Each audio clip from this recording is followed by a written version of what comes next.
be working.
Good morning, ladies and gentlemen. We have some spare seats. If you need to sit down, please feel free to come and take over. There's no reserved seat here. We have, should we say, a little bit, we have a good problem. We have a lot more than we expected, but that's a good problem to have. So please feel free to take over the chairs. We got more chairs over there too.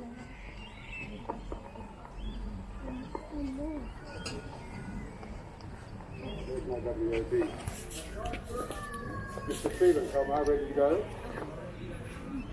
Did you say yes or no? I said yes. Yes, okay.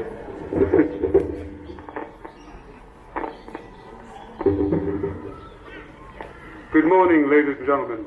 My name is George, and I'm the president of the Centenary Suburb RSL sub-branch.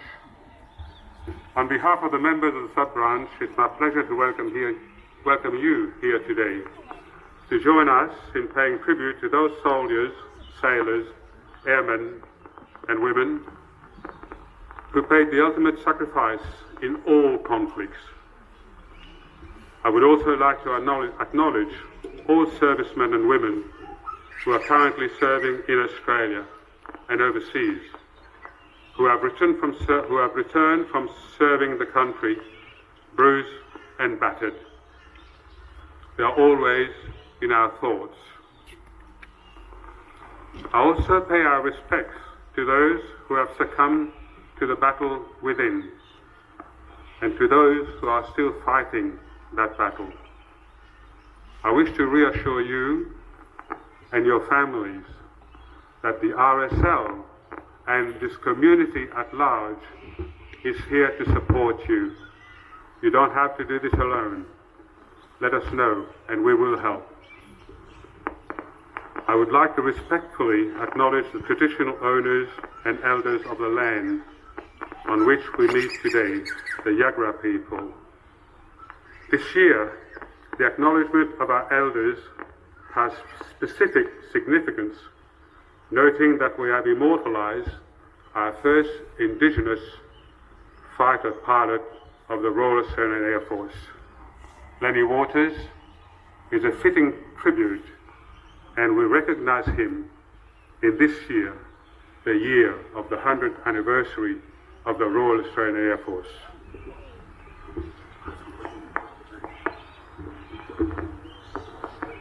Yeah. I've just been reminded to ask you if you can hear me at the back. So if you can hear me, can you raise your hand? That's far enough. Thank you. So you can hear me. Yeah. I would like to formally welcome our guests, Mr. Milton Dick, Federal Member for Oxley, Ms. Jessica Pugh, State Member for Mount OMMANEY, Councillor Sarah Hutton from Jamboree Ward, our guest speaker, Chaplain Dan Bigg, Reverend Stuart Bradley, our member, Mr. Darren Burgess from Queensland Ambulance, Sergeant Paul Hoff from Mount OMMANEY Police, and I know that the fire and emergency services are somewhere there, but they're not allowed to tell you where they are. They are hiding. Ladies and gentlemen, on the 25th of April each year, we gather to honour not only those who stepped ashore at Gallipoli in 1915, but also every person who has served our country before and since that day. We remember with pride and deep sadness the very human cost of the campaign to Australia and New Zealand. To Australians and New Zealanders, Anzac is a traditional day paid for in sacrifices and celebrated through our freedom. It is a day in which not only do we salute the Anzacs, but in paying tribute to them, we also take the opportunity to invigorate our national spirit. We honour their sacrifice by living a good life in support of others, respecting the freedoms given us and inspiring us to build a better Australia and stronger Anzac spirit. We should strive to be worthy of the sacrifices of those gone before us. The spirit of the original Anzac The spirit that they forged has been handed down to all subsequent Australian soldiers, sailors and airmen, and all women who have served in the Defence Force. We have maintained those standards and the attitude. That experience drew all Australians together and helped establish our national character. We are privileged today to have two speakers from the Royal Australian Air Force, and my Navy and Army brothers and sisters at arms will forgive me if I make a special mention of the 100th anniversary of the Royal Australian Air Force. Our first speaker, a sub-branch speaker, is Mr. Alan Worthington. Alan is a sub-branch member, has been in Australia for over 20 years, but most importantly, he has been president of the sub-branch for many, many, many years. I'd like to introduce Alan Worthington.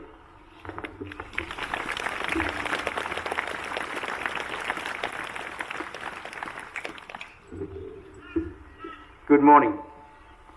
In his introductory address, our President has indicated that we meet here today to remember the sacrifices and suffering experienced by all members of our armed forces, not just at Gallipoli, but all through all conflicts starting at that time. Therefore, I'd like to thank you for your attendance here today, and as a confirmation to all current and ex-service members that their local community really does care. One prime element of the Anzac spirit is to always look after your mate, despite any cost to you. For our younger generation, this would equate to, for example, one of your classmates who is not necessarily one of your better friends. Seeing him or her unhappy and quiet, just ask them, "Hey, you're okay? Can I help?" You will be surprised at how this will make you feel really good because you have helped someone. This action directly relates to what a soldier would do for his mate who may have experienced a problem in the heat of battle. It typifies the actions of the Australian soldier, sailor or airman, and has thankfully been taken up by the general Australian community, making it a great place to live.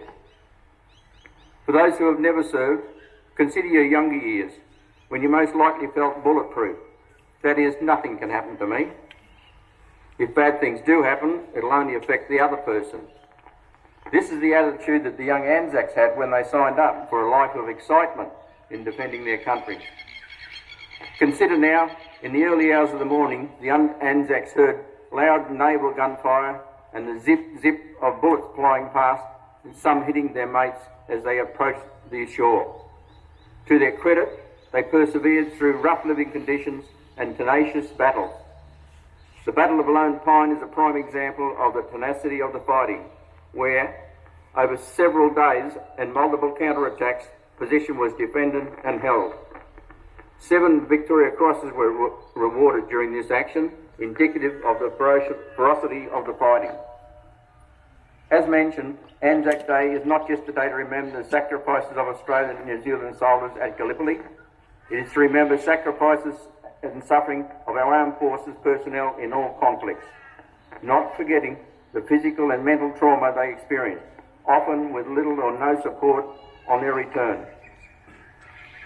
After the end of war to end all wars, which was World War I, when trench fighting was the primary type of battle, warfare progressively changed, with fast-moving tank battles, high-altitude aerial battles, and open sea battles, often involving battles with submarines in World War II. The changing method put stress on the individual in different ways, but still requiring heroic acts. Take, for example, the rear gunner on a Lancaster bomber during World War II, with the known fact that 30% did not return. They went anyway because they had to be done.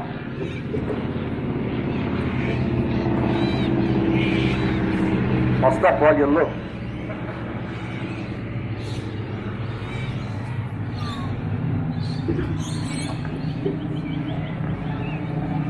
As time has progressed, the stresses have remained high, but can take different forms. With trench warfare, the enemy also wore a uniform, and it was relatively straightforward as you knew who you were fighting. Commencing in Vietnam, the enemy was often mixed in the local community and did not wear a uniform to identify them. In the world wars, relief could at times be provided by taking out of the conflict for rest and recuperation. In more recent conflicts, this is not possible, as in so-called rest areas, you can still be attacked by someone dressed as a general community person at any time. If you relax your vigilance, it could cost yours or your mate's life. Put yourself in a section or platoon walking through a supposedly friendly village in Afghanistan, with villagers walking around and children playing, reinforcing the view of a friendly village. When rifle fire comes out from one or more windows, how do you respond within the authorised rules of combat when the opposition does not have any rules? This type of warfare, though still subject to high death or injury rates, causes a very high level of mental stress and is amplified by a feeling of guilt if a friendly person is inadvertently wounded in the crossfire. This can also affect remote operators, not actually on site, as the remote equipment is used for such operations as they can see the effects of what their actions have done. The stress levels of our armed forces will always be high and will change as warfare changes. These stress levels will generally be much higher than the general community. On Anzac Day, we do not commemorate war, but to get together to show our gratitude to our armed forces personnel from all conflicts for the freedom we enjoyed. In doing so, as a nation, we continue to respect and include those Anzac same spirits in the way we operate as a community, be it in times of conflict or natural disaster. This helps Australia make a great place to live in. In closing, can I ask you, during the minute's silence, which will be included in the latter part of this service, mentally place yourself in a situation relative to your era where you would be in one of the stressful situations mentioned. Try to understand how you would perform under that pressure. This will help you recognise the strength of character of all individuals who have signed on to willingly go in harm's way to defend our country and your freedom, lest we forget their sacrifices and suffering. Thank you.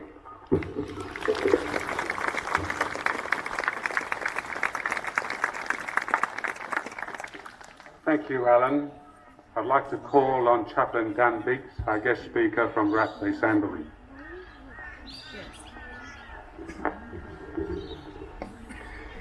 Thank you, George. As George said, my name is Dan Biggs and I serve as a chaplain. It's a real privilege to be able to come and address you this morning and say something of the meaning and significance of Anzac. The concepts of freedom and mateship and memory and sacrifice are all wrapped up in this day. We honour the fallen, we remember their sacrifice, we grieve at the carnage and collateral damage of war. We stand with those who so bravely stood for what is right in the face of perpetrators of aggression and oppression of the weak and the vulnerable. So it's an honour to be able to stand here this morning and address you. Their legacy is our future. Greater love has no one than this, that someone lay down his life for his friends. That's a quote from Jesus Christ. The sacrifice, you paying the ultimate price, you giving your life for your friends. And that's the highest expression of love humanity is capable of. And here we are on Anzac Day. This year we gather around an Anzac cross. That cross, a horrific symbol of the brutal Roman execution method. And yet strangely, it is our most powerful symbol for demonstrating loving sacrifice. For on that cross, Jesus gave his life in sacrifice for his people. And today, we honour the fallen, those whose supreme sacrifice was given in the protection of their loved ones, this country. They fought and died in those bloody wars. They endured in human conditions the filth and the squalor and the stench of rotting bodies of friend and foe. And during the Great War alone, 10 million troops were killed in the conflict, and more than 20 million were wounded. Of the 330 Australians who volunteered and were sent overseas, 60,000 were killed. 46,000 on the Western Front. The Australian Army suffered a 64.8% casualty rate at Gallipoli. Let that sink in. By far the greatest percentage of any Allied army. The Anzac spirit of rash bravery, of initiative and daring made them incredibly brave soldiers. It also resulted in being performance punished, as they were often sent to the worst and most difficult and dangerous areas of the front, and they were sent to die by their thousands. And here's a poem that was written at the signing, or just after the signing of the Treaty of Versailles in 1919. Have a listen to these words. Do you remember the rats and the stench of corpse rotting in the front of the front line trench, and dawn coming dirty white and chill with hopeless rain? Do you ever stop and ask, is it all going to happen again? It's chilling words and chillingly prophetic, because happen again and again and again it has and did and will. For in accordance with the truth of Jesus, wars and rumours of wars is the order of our current world. So let us never underestimate or undervalue the service of our defence members, past or present. Their sacrifice they make, the service they provide, the values we adhere to and uphold as Australians today, they link our arms with the Anzacs of old. One of the great tragedies of the war was the aftermath. After the horrific sacrifice of those troops, for many of them, they were never honoured. Men who had suffered for 4 years in a long nightmare, they returned home to abandonment. Their sweethearts and wives had moved on.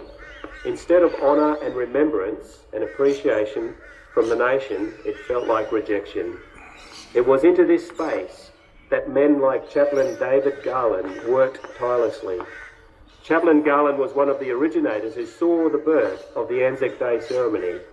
He and others recognised the need to remember, to honour and appreciate the sacrifice, rather than ignore it, forget it and move on. There needs to be a space to remember and reflect, to process and to grieve, to value and hold dear the sacrifice of those who died in the cause of combating aggressors and defending the vulnerable. Annual Anzac Day ceremonies provide just that space, and here we are today doing just that. For many of the original Anzacs, it gave them an opportunity to reflect and process and release the pain that they had suffered. For the rest of us, it provides an opportunity to honour them. Let me share with you one story of one Australian man called Lionel. I'll share with you his story. His unit was sailed away to war on the 19th of September 1914. Lionel was 6 foot tall, very dark hair, with laughing blue-grey eyes. Lionel enlisted in the 1st Light Horse Regiment. His number was 512. Without horses, that same 1st Light Horse Regiment landed in Gallipoli on the 9th of May 1915. Lionel's introduction to Gallipoli was getting off the ship into the water and seeing the man next to him shot dead. 10 brutal days later, Lionel himself was shot in the left arm near the elbow and was taken to a hospital in Egypt. 3 months later, he was back with what was left of his decimated unit in Gallipoli, and there he was until the evacuation on the 19th of December of that same year. Lionel embarked on the last boat from the pier, and they travelled to a small Greek island called Lemnos, where they were drenched to the bone in heavy rain and kept occupied by being sent on route marches in full kit. Lionel then contracted a serious, untreatable fever, hospitalised again. In a break from his delirium, he heard a doctor say to someone, "Be quiet, the man in the next bed is dying." Lionel realised that he was that man. and after realising that, he determined not to die. He recovered, and the war dragged on and on. Lionel joined the Hauser battery in France, and by the time this time he was a second lieutenant. The cold, wet, wintry conditions made surviving hard for men and animals, let alone fighting against a determined enemy. Lieutenant Lionel Bigg was my great-uncle. He died in Armidale, in New South Wales on the 9th of April 1969. This is just one story of just one man of the 330 who answered the call to fight and defend our freedoms, our way of life, our country. Let us not forget their sacrifice. Let us continue to appreciate and honour their memory. We will remember them, lest we forget.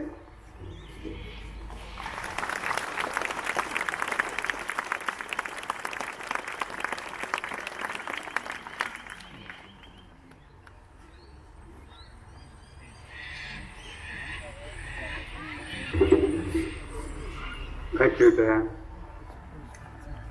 It is a tradition of the sub-branch to involve the youth of our community in this ceremony, as they are the ones to follow us in maintaining the Anzac spirit.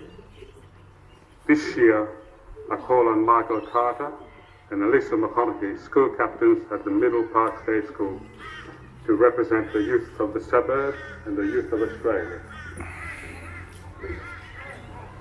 Good morning, everyone. I'm Alyssa and this is Michael. We are school captains from Middle Park State School. We are here today to acknowledge the Australian and New Zealand soldiers for their sacrifice and work to make peace in Australia.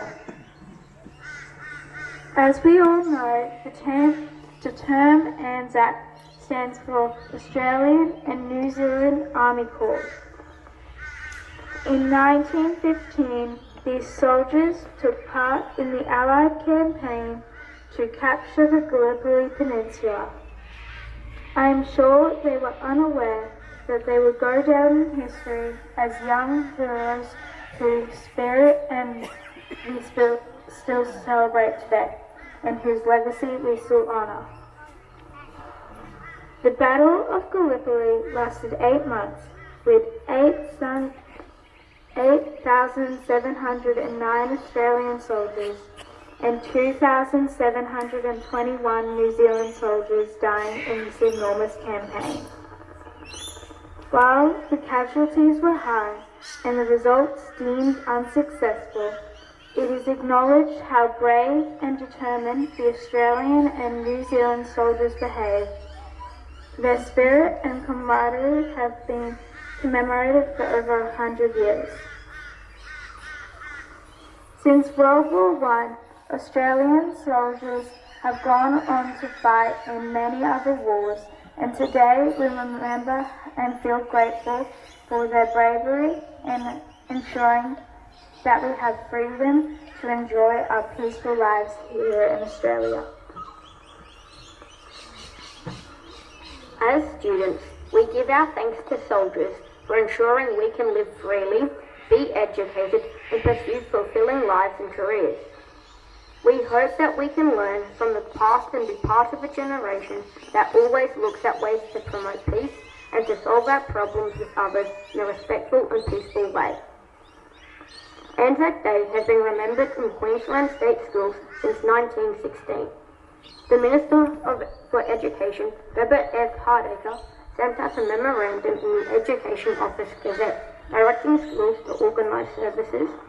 The memorandum read as follows: State schools should commemorate Anzac Day by suitable address to the pupils, dwelling upon the gallant landing of our Australian and New Zealand troops on the Gallipoli Peninsula, their splendid achievements, their sacrifice, and their loyal devotion to duty, or grief at the great loss they suffered, and our country's debt of gratitude to them and theirs. This tradition has gone on year after year, and our heartfelt gratitude is ever strong today in our schools. Even last year, when the ability to gather was taken away from us, many of us stood at the end of our driveways, respectfully saluting the soldiers. Going forward, we hope that our society continues to pay respect and gratitude for all soldiers past and present, and we hope that ours and future generations will ensure that we do everything we can to promote peace, not only throughout Australia, but throughout the whole world. To finish, I would like to read a poem about Anzac Day by Dan Watson. On April 25th, a long time ago, you went to battle at dawn. Many lost their lives that day, together we will mourn. More than that though, we'll remember those brave men, for they went to war and battled on, they fought for our freedom then. Through muddy grounds you go, you marched on and looked behind, and you saw the poppies grow. We'll wear one on this day, to remember your courage so strong. We want you to know that in our hearts, your memory still lives on. Thank you.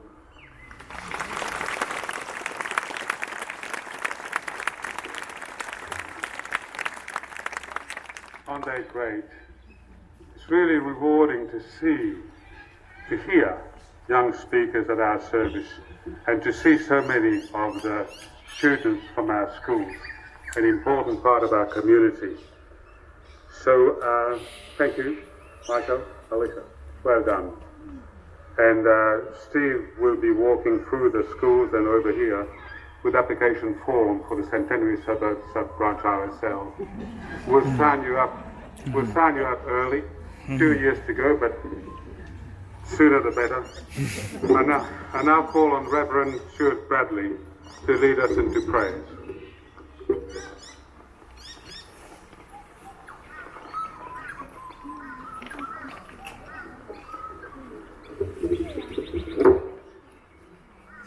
A prayer of thanksgiving.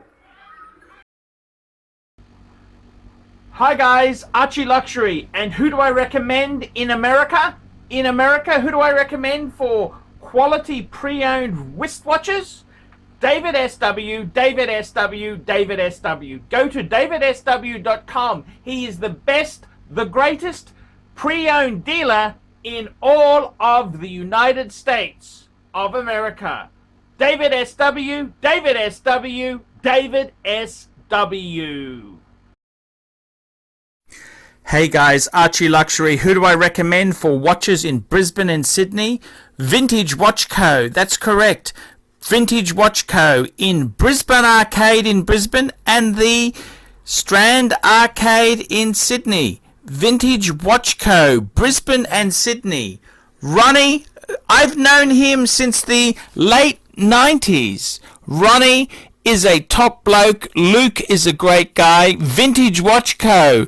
That is who I recommend in Australia. Check out Vintage Watch Co. and the guys' amazing range of watches. They also do service and repairs.